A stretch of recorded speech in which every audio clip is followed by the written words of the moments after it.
തമ്പാനൂർ അവർ ഈ പരിപാടിയുടെ സംഘാടക സമിതിയുടെ ചെയർമാനായിട്ടുള്ള അഡ്വക്കേറ്റ് ശാസ്ത്രമംഗലം അജിത്, ശ്രീ മറ്റ് വേദിയിലുള്ള ശ്രീ രാജൻ, ശ്രീ അരുൺ, സ്വാഗതം ആശംസിച്ച ശ്രീ RS രാജീവ്, ശ്രീ ശരത്ചന്ദ്രൻ നായർ അവർ, മറ്റ് വേദിയിലും സദസ്സിലുമുള്ള ബഹുമാന്യരെ, സുഹൃത്തുക്കളെ, സഹോദരി സഹോദരന്മാരെ, എല്ലാവർക്കും നമസ്കാരം. കഴിഞ്ഞ 16 വർഷങ്ങളായി അനന്തപുരിയുടെ ഭൂപടത്തിൽ അടയാളപ്പെടുത്തിയിട്ടുള്ള ഒരു മഹാസമ്മേളനമായിട്ടാണ് ഈ അനന്തപുരി ഹിന്ദു മഹാസമ്മേളനം നടന്നുകൊണ്ടിരിക്കുന്നത്.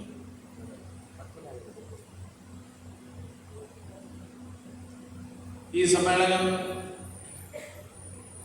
ഉയർത്തുന്ന വിഷയങ്ങൾ, കാലിക പ്രസക്തിയുള്ള വിഷയങ്ങൾ ഉയർത്തിക്കൊണ്ട് ആ വിഷയങ്ങൾ സമൂഹത്തിൻ്റെ ശ്രദ്ധയിലേക്ക് കൊണ്ടുവരാൻ, സമൂഹത്തിൻ്റെ ശ്രദ്ധ ആ വിഷയങ്ങളിലേക്ക് ആകർഷിക്കാൻ, അതിനു വേണ്ടിയിട്ടുള്ള ശ്രമങ്ങളാണ് ഈ സമ്മേളനങ്ങളിലൂടെ നടക്കുന്നത്. ഇവിടെ സംസാരിച്ച ചിലരെങ്കിലും മുന്നിലിരിക്കുന്ന സദസ്സിൻ്റെ പരിമിതികളെക്കുറിച്ച് ചെറിയൊരു ആശങ്ക പ്രകടിപ്പിച്ചതായിട്ട് എനിക്ക് ഒരിക്കലും അതിനൊരു ആശങ്കയുണ്ടായിട്ടില്ല. കാരണം ഒരുപക്ഷെ മറ്റ് സംഘടിത മതങ്ങളുമായിട്ട് താരതമ്യം ചെയ്യുമ്പോൾ ആ സംഘടിത മതങ്ങളുമായിട്ട് താരതമ്യം ചെയ്യാൻ കഴിയുന്ന ഒരു സംവിധാനമല്ല ഹിന്ദു എന്നുള്ളത്. ആ സംഘടിത മതങ്ങൾ അതുപോലെ ഹിന്ദു എന്നുള്ള പേരിൽ വിളിക്കപ്പെടുന്നവരെ മാറ്റിയെടുക്കാനും എത്രമാത്രം സാധിക്കും എന്നുള്ള കാര്യത്തിലും എനിക്ക് സംശയമുണ്ട്. കാരണം മറ്റു മതങ്ങളിൽ ഒരു പുസ്തകവും ഒരു ഈശ്വരനും അങ്ങനെയുള്ള ഒരേ രീതിയിലുള്ള ആരാധനാ സംവിധാനങ്ങൾ, അങ്ങനെയുള്ള ഒരു രീതി പിന്തുടരുന്നവരാണ് മറ്റു മതങ്ങൾ. നമ്മളെ സംബന്ധിച്ചോളം നമ്മൾ വിഗ്രഹാരാധനയിൽ വിശ്വസിക്കും. വിഗ്രഹമില്ലാതെയും നമുക്ക് ഈശ്വരനെ ആരാധിക്കാം. അപ്പൊ ക്ഷേത്രത്തിൽ പോകുന്നവർക്കും ഹിന്ദു ആവാം, ക്ഷേത്രത്തിൽ പോകാത്തവർക്കും ഹിന്ദു ആവാം. ഇവരെല്ലാവരെയും ഒരേ ചരടിൽ കോർത്തിണക്കുക എന്നുള്ളത് അത് ഈ പറഞ്ഞ ബാഹ്യമായിട്ടുള്ള ആചാരങ്ങളുടെ അടിസ്ഥാനത്തിലല്ല, പകരം ആന്തരികമായിട്ടുള്ള ദർശനങ്ങളുടെ, ആന്തരികമായിട്ടുള്ള തത്വശാസ്ത്രത്തിൻ്റെ, ആന്തരികമായിട്ടുള്ള ചിന്തകളുടെ, ആ ചിന്തകളുടെ അടിസ്ഥാനത്തിലാകുമ്പോഴാണ് അതൊരു ശക്തിയായിട്ട് അത് ഹിന്ദു എന്നുള്ള സംജ്ഞ കൊണ്ട് വിശേഷിപ്പിക്കാവുന്ന, വ്യാഖ്യാനിക്കാവുന്ന ഒരു സമൂഹമായിട്ട് നമുക്ക് കാണാൻ കഴിയും. അതുകൊണ്ട് നമ്മൾ ആ കാര്യത്തിൽ ആശങ്കപ്പെടേണ്ട ആവശ്യമുണ്ടെന്ന് എനിക്ക് തോന്നുന്നില്ല.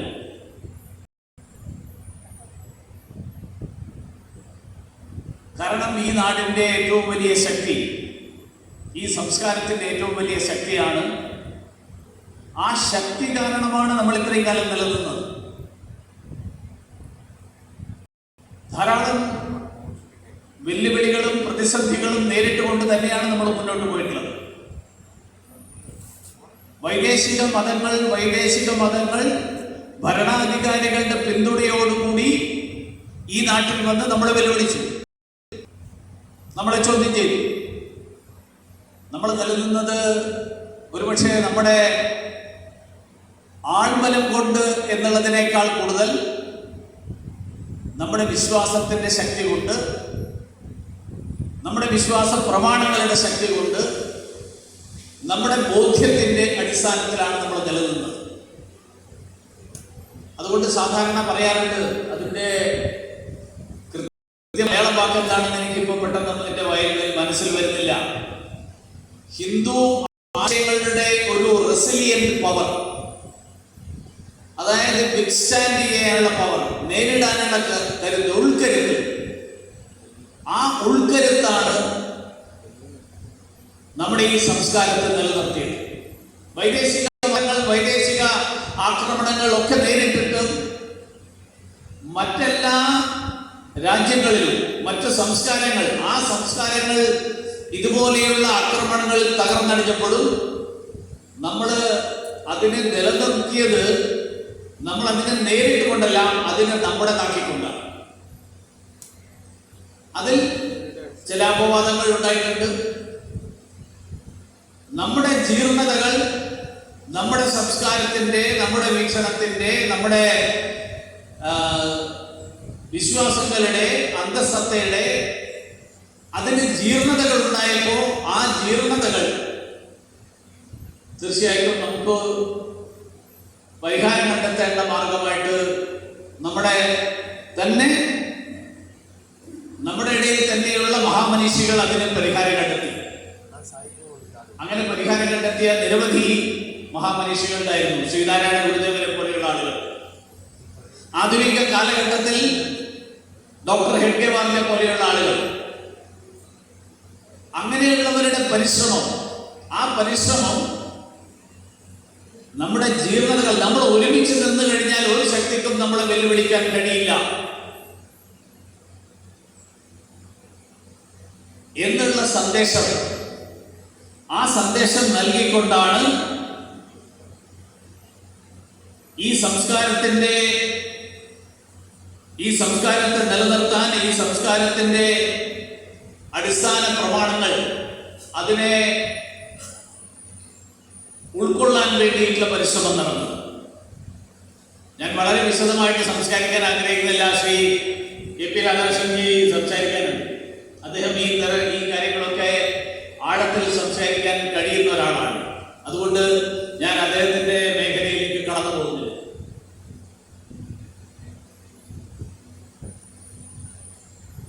ഇന്നിപ്പോ ഇവിടെ നമ്മൾ കഴിഞ്ഞ 4 ദിവസമായിട്ട് നമ്മൾ ഈ വർഷത്തിൽ ഒരിക്കൽ ഇങ്ങനെ ഒരുമിച്ച് കൂടുകയാണ്. ഈ ഒരുമിച്ച് കൂടൽ എന്ന് പറയുന്നത് തന്നെ ഒരർത്ഥത്തിൽ നമ്മുടെ പോരാട്ടത്തിന്റെ ഭാഗം, നമ്മുടെ സംസ്കൃതിയുടെ, നമ്മുടെ സംസ്കാരത്തിന്റെ നിലനിൽപ്പിന് വേണ്ടിയിട്ടുള്ള പരിശ്രമത്തിന്റെ ഭാഗമാണ്. കാരണം നമ്മുടെ ചരിത്രമെടുത്ത് നോക്കിയാൽ ആ തരത്തിലുള്ള പോരാട്ടങ്ങളുടെ ഒരു ചരിത്രം, ആ ചരിത്രമാണ് ഹിന്ദു സംസ്കാരം എന്ന് വിശേഷിക്കപ്പെടുന്ന ആ സംസ്കാരത്തിന്റെ ചരിത്രം. നമ്മുടെ ആരാധനാലയങ്ങളെ പോലും സംരക്ഷിക്കാൻ ഇത്രയും ദീർഘമായിട്ടുള്ള പോരാട്ടം നടത്തേണ്ടി വന്നിട്ടുള്ള ഒരു ജനത ഒരുപക്ഷെ ലോക ചരിത്രത്തിൽ തന്നെ ഉണ്ടാവില്ല. അയോധ്യയിൽ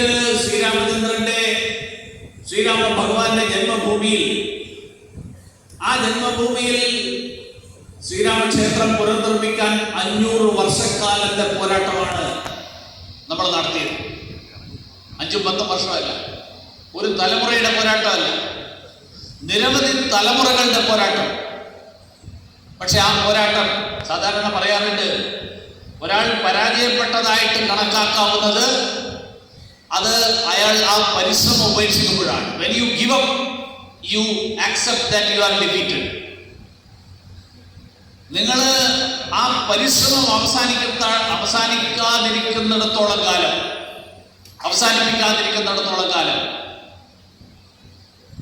നിങ്ങൾ പരാജയപ്പെട്ടിട്ടില്ല.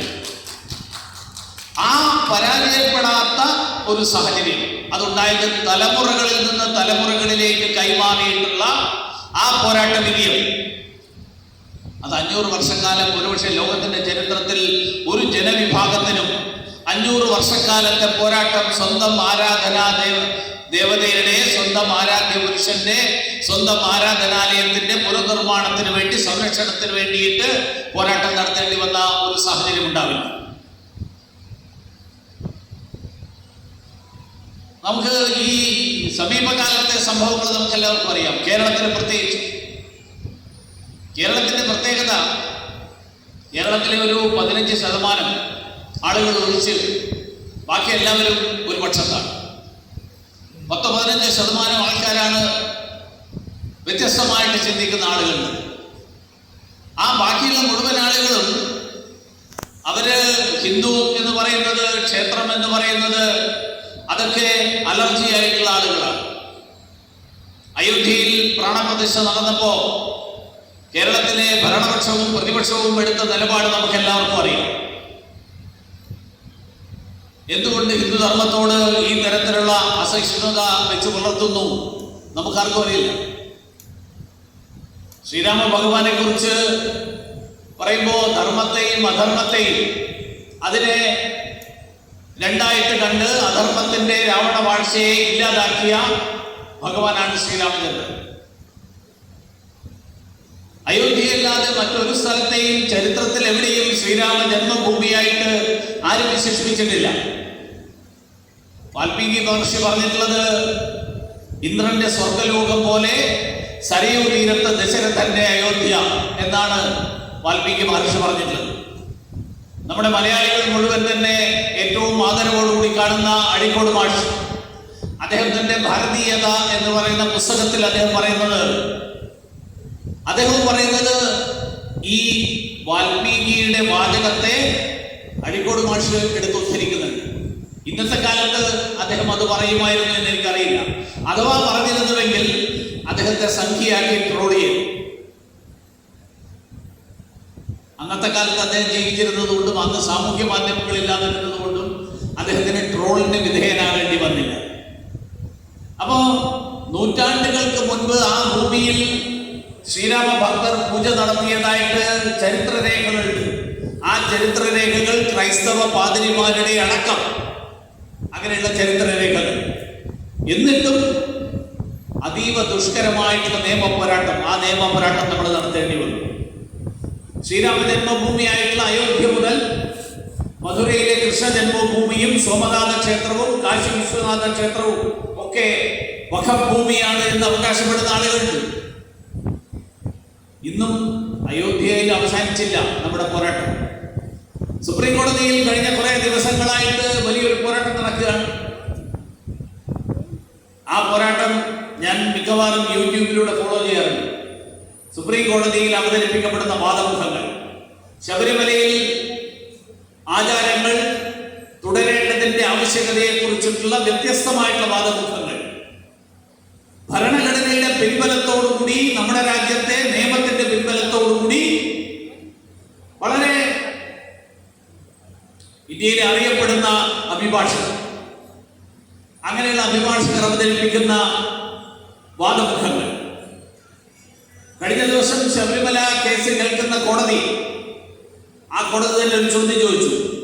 ശബരിമല യുവതീ പ്രവേശന വിധി തന്നെ വന്നത് അവിശ്വാസികൾ നൽകിയ ഹർജിയിലാണല്ലോ എന്നാണ് കോടതി ചൂണ്ടിക്കാണിച്ചത്.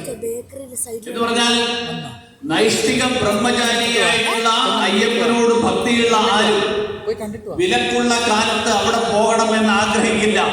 കാരണം അതാണ് യഥാർത്ഥ ഭക്തി. എല്ലാവരും ശബരിമല പോകണം ആരും നിർബന്ധിച്ചിട്ടില്ല. നിങ്ങൾക്ക് ശബരിമല അയ്യപ്പനോട് ഭക്തി ഉണ്ടെങ്കിൽ, നിങ്ങൾക്ക് ആ ആചാരങ്ങളും വിശ്വാസവും ശരിയാണ് എന്ന് തോന്നുന്നുണ്ടെങ്കിൽ അങ്ങനെ ഉണ്ടെങ്കിൽ മാത്രം പോയാൽ മതി.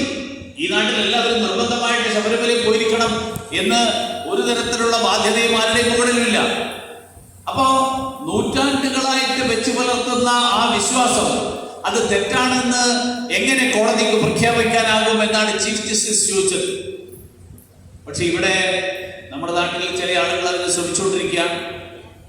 മാത്രമല്ല, നമ്മുടെ സമൂഹത്തിൽ ഇന്ന് നടക്കുന്ന പ്രചരണങ്ങൾ, സനാതന ധർമ്മം എന്ന് പറഞ്ഞാൽ ശൂദ്രന്റെ ചെവിയിൽ ഈയമൊരുക്കി ഒഴുക്കുന്നതാണ് സനാതന ധർമ്മം എന്ന് പ്രചരിപ്പിക്കുന്ന സ്ഥിതി നമ്മൾ ഈ കഴിഞ്ഞ വർഷം പോലും ചില പ്രധാനപ്പെട്ട വേദികളിൽ കേരളത്തിന്റെ മുഖ്യമന്ത്രി അടക്കമുള്ള ആളുകൾ അർദ്ധസത്യങ്ങളും അസത്യങ്ങളും ഉദ്ധരിച്ചുകൊണ്ട് നടത്തുന്ന പ്രസംഗങ്ങൾ നമ്മൾ കേട്ടു. സനാതനധർമ്മം വൈറസാണ് എന്ന് പാർലമെന്റ് പ്രസംഗിക്കുന്ന സാഹചര്യം. സനാതനധർമ്മത്തിന്റെ ഉൾക്കൊള്ളലിന്റെയും സഹിഷ്ണുതയുടെയും, വാസ്തവത്തിൽ സഹിഷ്ണുത എന്നുള്ള വാക്ക് പോലും ശരിയാണ് എന്ന് എനിക്ക് തോന്നുന്നില്ല, സർവധർമ്മ സമഭാവം എന്നുള്ള മനോഭാവം എന്നുള്ള കാഴ്ചപ്പാട്, ആ കാഴ്ചപ്പാട് സനാതന ധർമ്മത്തിലുള്ള അതിൽ വിശ്വസിക്കുന്നവർക്കല്ലാതെ മറ്റാർക്കും വെച്ച് പുലർത്താൻ സാധിക്കില്ല. അങ്ങനെയുള്ള ആധ്യാത്മികതയിൽ അധിഷ്ഠിതമായിട്ടുള്ള ഭാരതീയ പാരമ്പര്യം, അതോടൊപ്പം ശാസ്ത്ര ചിന്തകൾക്കും തുല്യമായിട്ടുള്ള പ്രാധാന്യം, വേദങ്ങളും അവയിൽ നിന്ന് വികസിച്ചു വന്ന ജ്യോതിഷവും വ്യാകരണവും ആയുർവേദവും, അങ്ങനെ എണ്ണി എണ്ണി പറയാനുള്ള നിരവധി കാര്യങ്ങൾ നമുക്ക് നമ്മുടേതാണെന്ന് അഭിമാനിക്കാൻ കഴിയുന്ന കാര്യങ്ങളുണ്ട്. സമസ്ത വിജ്ഞാനവും ഉൾക്കൊള്ളുന്ന വേദങ്ങൾ, ഗണിതശാസ്ത്രമടക്കം. ശൂന്യം സൂചിപ്പിക്കാൻ പൂജ്യം കണ്ടെത്തിയത് നമ്മളാണ് എന്ന് നമ്മൾ ഓർമ്മിക്കണം. വരാഹമിഹിരനും ആര്യഭടനും ചരകസുശ്രുത ധന്വന്തരിമാരും ഇവരെല്ലാവരും ജനിച്ച് ജീവിച്ച ഈ മണ്ണിന്റെ മഹാപാരമ്പര്യത്തെ തമസ്കരിക്കാൻ ബോധപൂർവമായുള്ള ശ്രമങ്ങൾ ഇപ്പോഴും നടന്നുകൊണ്ടിരിക്കുന്നു. ഇനി കലകളിലേക്ക് വന്നാൽ നമ്മുടെ പൗരാണിക ക്ഷേത്രകലകളുടെ ഒപ്പം മഹത്തരമായിട്ടുള്ളത് ലോകത്ത് മറ്റെവിടെയും കാണാൻ കഴിയില്ല. സോമനാഥ ക്ഷേത്രം തൊട്ട് മധുര മീനാക്ഷി തൊട്ട് നമ്മുടെ ഈ ശ്രീപത്മനാഭ ക്ഷേത്രം വരെയുള്ള ക്ഷേത്രങ്ങളിലെ കൊത്തുപണികൾ, ശില്പങ്ങൾ മറ്റ് ലോകത്തെ ഏത് സംസ്കാരത്തിന് അവകാശപ്പെടാൻ കഴിയും? അപ്പോ നൂറ്റാണ്ടുകളായിട്ട് ഈ നാട് സന്ദർശിച്ചവർക്ക് ഒരു മഹാത്ഭുതമായിരുന്നു ഭാരതം. ഭരതമുനിയുടെ നാട്യശാസ്ത്രവും വ്യാസനും വാൽമീകിക്കും മുമ്പ് രചിക്കപ്പെട്ടു എന്നാണ് പറയപ്പെടുന്നത്. സാഹിത്യത്തിലേക്ക് വന്നാൽ വേദങ്ങളും ഉപനിഷത്തുകളും പുരാണ ഇതിഹാസങ്ങളും അങ്ങനെയുള്ള എത്രയോ മഹത്തരമായിട്ടുള്ള സാഹിത്യ പാരമ്പര്യത്തിന്റെ നേർചിത്രങ്ങൾ. പറഞ്ഞു വന്നത് ഇതെല്ലാം നമ്മുടെ ആധ്യാത്മിക പാരമ്പര്യവുമായിട്ട് ഇഴചേർന്ന് കിടക്കുന്നു എന്നുള്ളത് ഒരു യാഥാർത്ഥ്യമാണ്. പക്ഷേ ഈ യാഥാർത്ഥ്യം പുറത്തു പറയാൻ കഴിയാത്ത തരത്തിലുള്ള ഒരു സാമൂഹ്യ സാഹചര്യം, ആ സാമൂഹ്യ സാഹചര്യമാണ് ദൗർഭാഗ്യവശാലി എന്നുള്ളത്. ആ സാഹചര്യത്തെ മാറ്റിയെടുക്കാൻ വേണ്ടിയിട്ടുള്ള പരിശ്രമം, നമ്മുടെ പൈതൃകത്തെ കുറിച്ച് അഭിമാന ബോധമുള്ളവരായിട്ട് നമ്മുടെ പുതിയ യുവതലമുറയെ വളർത്തിയെടുക്കാൻ വേണ്ടിയിട്ടുള്ള പരിശ്രമം, അധിനിവേശക്കാരും പിന്നീട് അവിശ്വാസികളുമൊക്കെ തകർക്കാൻ ശ്രമിച്ച നമ്മുടെ വിശ്വാസത്തെ മുറുകെ പിടിക്കാൻ നമ്മുടെ വരാനിരിക്കുന്ന തലമുറകൾ, ഇന്ന് ധാരാളം ചർച്ച നടന്നുകൊണ്ടിരിക്കുന്ന ഒരു വിഷയമാണ് ലവ് ജിഹാദ്. എന്തുകൊണ്ടാണ് ലവ് ജിഹാദ് നടക്കുന്നത്? ലവ് ജിഹാദ് നമുക്ക് തീർച്ചയായിട്ടും സംഘടിത മതങ്ങൾ നടത്തുന്ന ആസൂത്രിതമായിട്ടുള്ള ശ്രമങ്ങൾ, ആ ശ്രമങ്ങൾ തീർച്ചയായിട്ടും നമ്മൾ കരുതിയിരിക്കണം. പക്ഷെ അതോടൊപ്പം നമ്മുടെ ഉൾക്കരുത്ത് വർദ്ധിപ്പിക്കാനുള്ള ശ്രമങ്ങൾ കൂടി നമ്മൾ നടത്തേണ്ടതുണ്ട്. നമ്മുടെ കുട്ടികൾക്ക് എത്ര പേർക്ക് നമ്മുടെ ഈ പാരമ്പര്യത്തെ കുറിച്ച് ബോധമുണ്ട് എന്നല്ല ഞാൻ ചോദിച്ചത്, ബോധ്യം. അറിവ് കൊണ്ട് മാത്രം കാര്യമില്ല, അത് ബോധ്യമാക്കുക. അത് വളർത്തിയെടുക്കാനുള്ള പരിശ്രമം നമ്മുടെ കുടുംബങ്ങളിൽ എത്രമാത്രം നടക്കുന്നു, നമ്മുടെ സമൂഹത്തിൽ അതിനു വേണ്ടിയിട്ടുള്ള ശ്രമങ്ങൾ എത്രമാത്രം നടക്കുന്നു. പണ്ടുകാലത്ത് തിരുവിതാംകൂർ ദേവസ്വം ബോർഡ് അടക്കം രവിവാര പാഠശാലകൾ എന്ന് പറയുന്ന പരിപാടി നടത്തുമായിരുന്നു എല്ലാ ഞായറാഴ്ചയും. ആ ഞായറാഴ്ചകളിൽ 1 മണിക്കൂർ നേരം എല്ലാ ക്ഷേത്രങ്ങളിലും, ദേവസ്വം ബോർഡിന്റെ കീഴിലുള്ള ക്ഷേത്രങ്ങളിൽ ആ പ്രദേശത്തെ ഒരു പ്രമുഖരായിട്ടുള്ള ഏതെങ്കിലും വ്യക്തി, ഈ കാര്യങ്ങളെ കുറിച്ച് അറിവുള്ള വ്യക്തി, ആ ആള് വന്നിരുന്ന് ആ പ്രദേശത്തെ കുട്ടികൾ ഒരുമിച്ചിരുന്ന് അവർക്ക് ഭാരതീയ ദർശനങ്ങളെക്കുറിച്ചും ഭാരതീയ പുരാണങ്ങളെക്കുറിച്ചും ഇതിഹാസങ്ങളെക്കുറിച്ചും ഒക്കെ പറഞ്ഞു കൊടുക്കാനുള്ള ഒരു സാഹചര്യം. അങ്ങനെയുള്ള കാര്യങ്ങൾ ഇന്ന് പരിപൂർണമായും ഇല്ലാതായി. കാരണം ഇന്ന് നമ്മുടെ കുട്ടികളെല്ലാവരും ഞായറാഴ്ച ട്യൂഷൻ ക്ലാസ്. നമുക്ക് ഈ രവിവാര പാഠശാലയിൽ പങ്കെടുക്കാൻ നമ്മുടെ കുട്ടികൾക്ക് സമയമില്ല. കാരണം 4ാം ക്ലാസ് കൂടുതൽ ട്യൂഷന് പോകുന്ന ആളുകളാണ് നമ്മുടെ കുട്ടികൾ. അപ്പൊ പിന്നെ എങ്ങനെ രവിവാര പാഠശാലയിൽ പോകാൻ സമയമുണ്ടാവും? അതുകൊണ്ട് ഞാനൊരു തവണ ഒരു സമ്മേളനത്തിൽ പോയപ്പോൾ കേരളത്തിലെ ഒരു MLA പ്രസംഗിച്ചത് ശ്രീകൃഷ്ണന് 16,008 ഭാര്യമാരില്ലായിരുന്നു. അപ്പൊ ഇത്തരത്തിലുള്ള അബദ്ധജടിലമായിട്ടുള്ള ധാരണകൾ വെച്ച് പുലർത്തുന്ന ആളുകൾ, അങ്ങനെയുള്ള ആളുകൾ നമ്മുടെ സമൂഹത്തിലുണ്ട്. ഇവരെ തിരുത്തണമെങ്കിൽ, തിരുത്താൻ അറിയുന്ന ആരെങ്കിലും ആ വേദിയിൽ ഉണ്ടായില്ലെങ്കിൽ അത് കേട്ടിട്ട് മിണ്ടാതിരിക്കും മറ്റുള്ളവർ. അതിന് വസ്തുതകളുടെ അടിസ്ഥാനത്തിൽ, ശാസ്ത്രീയമായിട്ടുള്ള അറിവുകളുടെ അടിസ്ഥാനത്തിൽ അവയൊക്കെ തിരുത്താൻ നമ്മുടെ വർഷത്തിലൊരിക്കൽ നമ്മൾ ഈ നടത്തുന്ന സമ്മേളനം അത് അത്തരം പരിശ്രമങ്ങളുടെ പരിസമാപ്തിയാകാൻ ശ്രമിച്ചാൽ നമ്മുടെ അടിസ്ഥാന തലത്തിലുള്ള പ്രവർത്തനം, ആ അടിസ്ഥാന തലത്തിലുള്ള പ്രവർത്തനത്തിന് പകരം വെക്കാവുന്ന മറ്റൊന്നുമില്ല. ബാലഗോകുലത്തിന്റെ പ്രവർത്തനം അത്തരത്തിലുള്ള പ്രവർത്തനങ്ങളിൽ ഒന്നാണ്. നമ്മുടെ കുട്ടികൾക്ക് പുരാണങ്ങളെക്കുറിച്ചും ഇതിഹാസങ്ങളെക്കുറിച്ചും കഥകളിലൂടെ വലിയ ആഴത്തിലുള്ള തത്വചിന്തകൾ പകർന്നു നൽകാൻ വേണ്ടിയിട്ടുള്ള പരിശ്രമം. അങ്ങനെയുള്ള പരിശ്രമങ്ങൾ, ആ പരിശ്രമങ്ങൾ നമുക്ക് പിന്തുണയ്ക്കാൻ നമുക്ക് സാധിച്ചു കഴിഞ്ഞാൽ, അവയ്ക്ക് സഹായകരമായിട്ടുള്ള അനുകൂലമായിട്ടുള്ള സമീപനങ്ങൾ സ്വീകരിക്കാൻ സാധിച്ചാൽ, അതിനു വേണ്ട ഭൗതികമായിട്ടുള്ള സാഹചര്യം ഒരുക്കാൻ നമ്മൾ പരിശ്രമിച്ചാൽ, തീർച്ചയായിട്ടും ഈ വെല്ലുവിളിയൊക്കെ നമ്മൾ മറികടന്ന് നമ്മൾ മുന്നോട്ട് പോകും.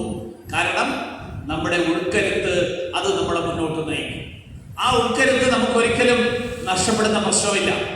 അത് നഷ്ടപ്പെടാതിരിക്കാനും അത് തലമുറയിൽ നിന്ന് തലമുറയിലേക്ക് കൈമാറാനും വേണ്ടിയിട്ടുള്ള ശ്രമം, ആ ശ്രമത്തിന്റെ ഭാഗമായിട്ടാണ് ഞാൻ ഈ തരത്തിലുള്ള സമ്മേളനങ്ങളെ കാണുന്നത്. ഇവിടെ വന്നിരിക്കുന്ന 100 150 പേരിൽ അവരോരോരുത്തരും അവരവരുടെ പരിശ്രമങ്ങൾ, പ്രദേശത്ത് ഈ പരിശ്രമം അവരവരുടെ കുടുംബങ്ങളിൽ ആ പരിശ്രമം മുന്നോട്ട് പോയി കഴിഞ്ഞാൽ ഒരു ജ്വാലയിൽ നിന്ന് മറ്റൊരു ജ്വാല പകർന്നു കൊടുത്തുകൊണ്ട് ഈ സമൂഹത്തെ മുഴുവൻ തന്നെ പ്രകാശപൂരിതമാക്കാൻ നമുക്ക് സാധിക്കും എന്നുള്ള ആത്മവിശ്വാസം പ്രകടിപ്പിച്ചുകൊണ്ട് ഞാൻ എൻ്റെ വാക്കുകൾ അവസാനിപ്പിക്കുന്നു. എല്ലാവർക്കും നമസ്കാരം.